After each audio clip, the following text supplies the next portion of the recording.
అబ్బా జోకు ఇప్పుడే డ్రైనేజ్లో కలిసిపోయిందా? నిన్న మొన్నటి వరకు పవిత్రమైన గంగా నదిలో స్విమ్మింగ్ చేస్తా ఉందా? అయినా వ్యభిచారం అంటే ఏంటి సార్? ఒక ఆడది అయిన వాళ్ళ ఆకలి తీర్చడం కోసం ఆత్మాభిమానాన్ని చంపుకొని మరి ఎవడో అనామకుడి పక్కన పడుకుంటే అది వ్యభిచారం, చట్టపరంగా నేరం. మరి పార్కుల్లో పొదల చాటున, పబ్బుల్లో మబ్బుల చాటున పరిమితిని మించి ప్రవర్తించే వాళ్ళని చూసినప్పుడు మీకు గుర్తుకు రాలేదా ఈ దేశ ప్రతిష్ట? పితికేశ్ గారు, మీరు తెలివిగా మాట్లాడుతున్నానని అనుకుంటున్నారా, లేక కోర్టుని తప్పుదోవ పట్టిస్తున్నారా? నాకు తెలివిగా మాట్లాడే తెలివితేటలు లేవు, కోర్టును తప్పుదోవ పట్టించాలనే ఆలోచన లేదు సార్. అలాంటప్పుడు ఆ రేషన్ షాపుల్లో మీరు ఉఫ్ ఉఫ్ అనే పథకాన్ని ఎలా ప్రవేశపెట్టారు? దానివలన ఎంతో మంది ఆరోగ్యాన్ని చెడగొట్టుకుంటున్నారు, మరెంతో మంది పౌరులు క్యాన్సర్ని కొని తెచ్చుకుంటున్నారు. ఈ నగరానికి ఏమైంది? ఈ నగరానికి ఏమైంది సార్? ఓవైపు నుసి, మరోవైపు పొగ. ఎవరు నోరు మెదపరేంటి? నా పేరు ముఖేష్. సిగరెట్, పాన్పురా, గుట్కా తాగకండి. తాగితే నాలాగే సంకనాగిపోతారు. అంటే ఎవడైనా వింటాడా? విండు. ఎందుకంటే మన దేశంలో ఎంతో మంది పౌరులు సిగరెట్ ప్యాకెట్కి ఇచ్చిన విలువ ఆడదాని శీలానికి ఇవ్వరు. ఉఫ్ఫు ఉఫ్ఫు అనుకుంటూ పొగాకు పీల్చడానికి ఇచ్చినంత విలువ ప్రాణాలకు ఇవ్వరు. సిగరెట్, పాన్పురాగ్, గుట్కా, గంజాయి ఇవన్నీ ఉంటేనే వాళ్ళకి ఆనందం. వాళ్ళ ఆనందమే నా సంతోషం. జై భారత్ మాతాకి జై. జై జై. Hold your tongue. అసలు ఎలా పుట్టావురా నువ్వు ఈ పవిత్ర భారతదేశంలో? Sorry your honour, I can't control my self. ఇతను మాట్లాడే మాటలు తాలిబాన్ తీవ్రవాదుల కంటే తీవ్రంగాను, పాకిస్తాన్ ఉగ్రవాదుల కంటే దారుణంగాను ఉన్నాయి. ఇవి చాలు యువర్ ఆనర్, ఇతన్ని తక్షణమే శిక్షించడానికి.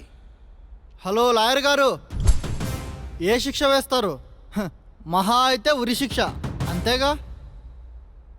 మీకు సిస్టమ్ మీద ఏ మాత్రం రెస్పెక్ట్ ఉన్నా నన్ను ఇప్పుడే శిక్షించండి సార్. కానీ మీరు ఆ రెస్పెక్ట్కి ఏ మాత్రం రెస్పెక్ట్ ఇచ్చినా నాదొక చిన్న కోరిక తీరుస్తారా సార్? ద్రోహి, ఇంకేం మిగిలిందిరా నువ్వు కోరడానికి, మేము తీర్చడానికి? Objection overruled. I'm sorry your honour. చెప్పండి, ఏమిటి మీ కోరిక? ఈ మట్టిలో పుట్టి పెరిగిన వాడి చేతుల మీద నేను చావకూడదు. ఒకవేళ చేస్తే నా శవం ఈ మట్టిలో కలవకూడదు. అంతే యువర్ ఆనర్. ఏ, నిన్ను ఉరి తీయడానికి ఒబామా రావాలనా? లేకపోతే నీ శవాన్ని అంగారకుడి మీద పూడ్చాలనా? అసలేం తెలుసురా నీకు ఈ మట్టిలోని గొప్పతనం గురించి? ప్రపంచంలోనే మొట్టమొదటి వైద్యుడు పుట్టింది ఈ దేశంలోనే. అహింసా మార్గంతోనే దేశానికి స్వాతంత్రం తీసుకొచ్చి ప్రపంచానికి ఆదర్శంగా నిలిచిన మహాత్ముడు పుట్టింది ఈ దేశంలోనే. ప్రపంచం మొత్తం సలాం కొట్టిన మేధావులు స్వామి వివేకానంద, సుభాష్ చంద్రబోస్ పుట్టింది ఈ దేశంలోనే. చివరికి ప్రపంచాన్ని జయించిన అలెగ్జాండర్, అతని గురువు అరిస్టోటల్ మేమీ దేశంలో ఎందుకు పుట్టలేదా అని ఎంతగానో బాధపడ్డారు. ఇది నా పవిత్ర భారతదేశం గొప్పతనం. ఇలా ఎందరో మహానుభావులు పుట్టిన దేశంలో నేను పుట్టినందుకు ప్రతి క్షణం గర్వపడుతూనే ఉన్నాను. మేరా భారత్ మహాన్. ఇక చాలు, ఆపు. ఈ దేశంలో పుట్టినందుకు మనం గర్వపడ్డం కాదు సార్. మనల్ని చూసి ఈ దేశం ఏనాడైనా గర్వపడిందా? కనీసం ఆ ఆలోచనైనా మీకు వచ్చిందా? ఎంతసేపు గాంధీ, సుభాష్ చంద్రబోస్, వివేకానంద వగైరా వగైరా వాళ్ళని ఈ దేశంలో పుట్టిందే. ఏ మనం పుట్టలేదా? మనకు లేదా ఆలోచించే బాధ్యత?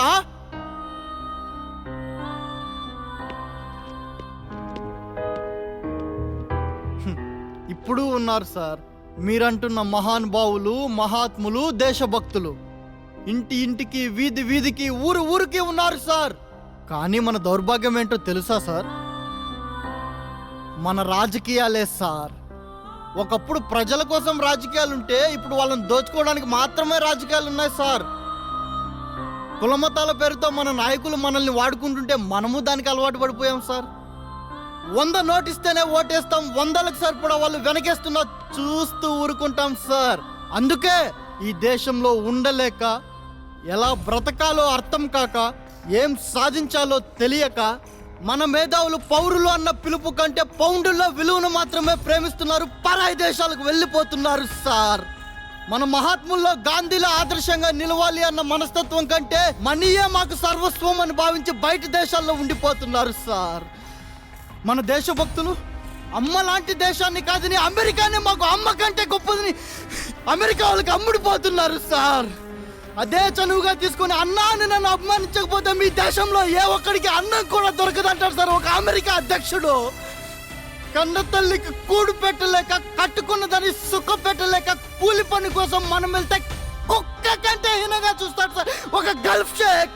పౌరుషానికి వస్తే 10 నిమిషాల్లో ప్రపంచ పటం నుంచి భారతదేశం అనే పేరునే తీసేస్తానంటాడు సార్ ఒక పాకిస్తాన్ టెర్రరిస్ట్. కానీ మనం మాత్రం 2 సంవత్సరాల పాటు మీతో క్రికెట్ ఆడం అని తేల్చి తగేసి చెప్పేస్తాం సార్. అది మన దేశ భక్తి. Note this point your honour. అంటే నీకు ప్రజల పట్ల ప్రేమ, దేశం పట్ల గౌరవం ఉంది అంటావు? ఎస్ ఉంది. అంతేకాదు లాయర్ చక్రధర్ గారు, ఈ దేశం బాగుండాలి అని కోరుకునే అతి కొద్ది మందిలో నేను ఒకణ్ణి. మరి అలాంటప్పుడు అధికారం చేతిలో ఉన్నప్పుడు అత్యంత హానికరమైన గుట్కా, మద్యపానం, సిగరెట్, వ్యభిచారం లాంటివి బ్యాన్ చేయొచ్చు కదా? బ్యాన్ చేసేద్దాం సార్. సిగరెట్, పాన్పొరా, గుట్కా, గంజాయి అన్నీ బ్యాన్ చేసేద్దాం సార్. కానీ మరో 5 సంవత్సరాల తర్వాత తిరిగి ఎవడైనా అధికారంలోకి వచ్చి వీటిల్ని ప్రవేశపెడితే ఆపగలిగే దమ్ము మీకుందా? పోనీ అప్పటి వరకు బయట రాష్ట్రాల నుంచి తెప్పించుకొను, బ్లాక్లో కొనుక్కొను మందు తాగం, ఉఫ్ ఉఫ్ అని ఊదం అని చెప్పే ధైర్యం మీకుందా? పోనీ ఈ రాష్ట్రంలో ఏ ఒక్కడితోనైనా మీరు చెప్పించగలరా? అలాగే వ్యభిచారాన్ని కూడా బ్యాన్ చేసేద్దాం సార్. ఎందుకంటే మన దేశంలో ఎంతో మంది శ్రీరాములు లాంటి మొగుళ్ళు ఉన్నారు, సీతాదేవి లాంటి పతివ్రతలు ఉన్నారు. కానీ అంతకు మించి రావణాసుడు లాంటి మగాళ్ళు ఉన్నారు, రంకు సంబంధం కోసం కట్టుకున్న వాడినే కడతీర్చే పతివ్రతలు ఉన్నారు సార్. వ్యభిచారాన్ని అయితే బ్యాన్ చేయొచ్చు, కానీ ఇలాంటి వాళ్ళని ఏం చేస్తే బుద్ధి వస్తుంది సార్? అయినా ఇవన్నీ పోవాలంటే మారాల్సింది మా గవర్నమెంట్లు కాదు సార్, ఈ ప్రజాస్వామ్య దేశంలోని ప్రజలు. అంటే ఈ ప్రజలకు సొసైటీ మీద రెస్పాన్సిబిలిటీ లేదని ఉద్దేశం?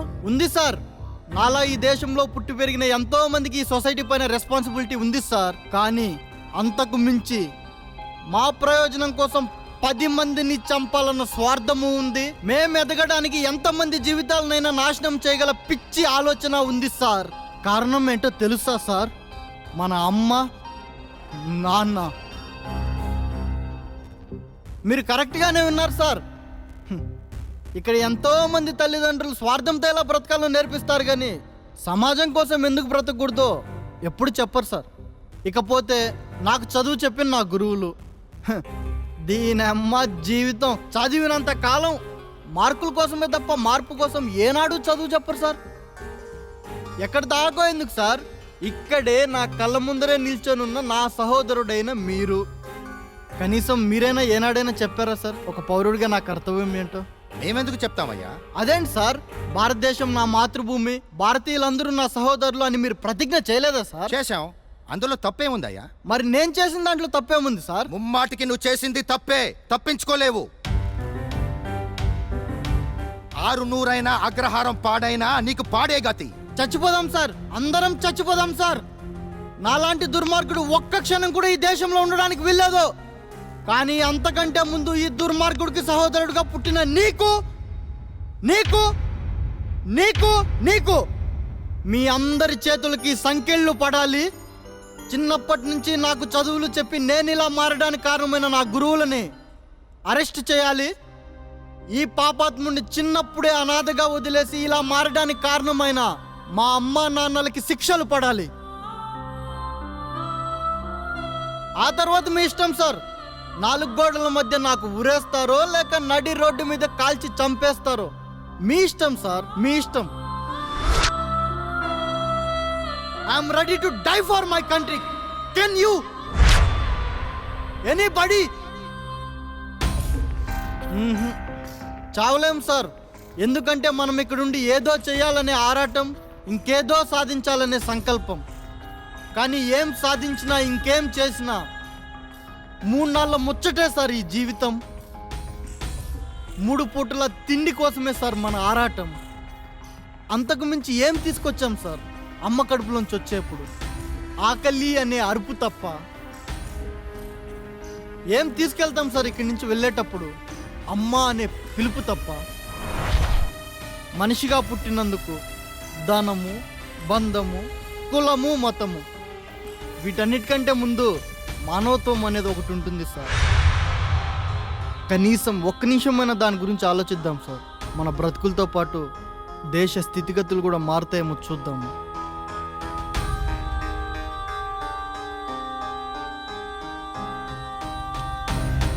వాదోపవాదాలు వెన్నమీదట పితికేసు గారు చేసిన ప్రతి పని సమాజ శ్రేయస్సు కోసమేనని కోర్టు వారు భావిస్తూ పితికేసు గారిని నిర్దోషిగా విడుదల చేస్తూ ఈ కేసు కొట్టివేయడమైనది.